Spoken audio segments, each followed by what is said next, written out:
Are you skeptical to take your first step into the world of improvisation?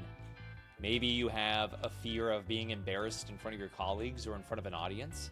Maybe you just don't find improv relevant to your specific role. These are all things that we hear when we first talk to people about our improv workshops. And we got your back. Let's talk about the fear of embarrassment. Yes, going on stage in front of an audience and making stuff up from scratch might seem terrifying, or you have the fear that you might make a mistake. In reality, improv is a team sport.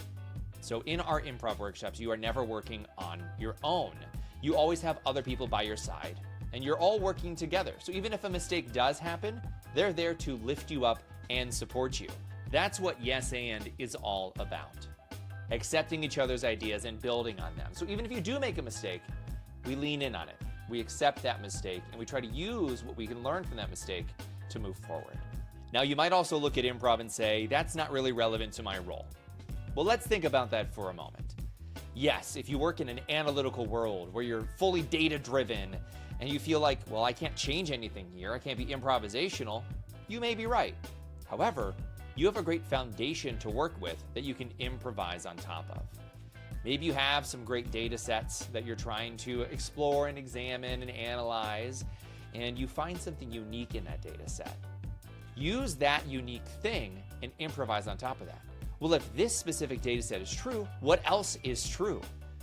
You can lead to innovations that way, using data in a completely different way.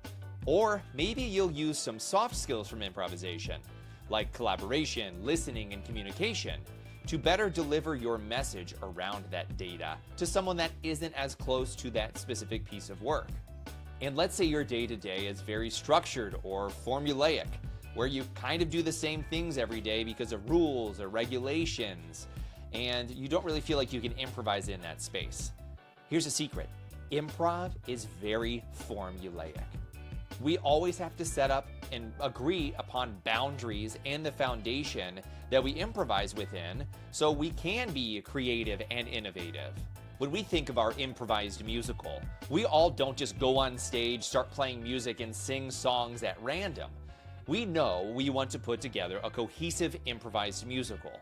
So we've discussed the foundation and structure and formula that we are going to abide by while we are improvising. The first thing we do is we know we want to have a strong opening number like a Broadway musical. So we know as soon as that musician starts, we are going to all go out on stage and sing a high energy opening number to establish theme and characters or the environment of the show. Then we'll follow it up with two-person scenes to establish character and relationships. And then we'll end Act 1 with another big Act 1 finale.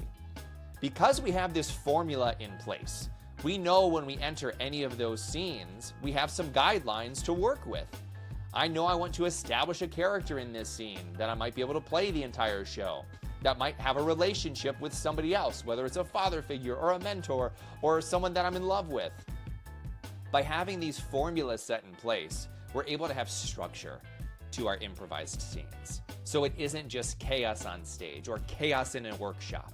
So if you are looking for a dynamic way to build trust amongst your team, better the communication and collaboration across your organization, and you're skeptical about an improv workshop, reach out to us at Whitworks and we'll start that conversation. And hopefully we can help you overcome those initial skepticisms.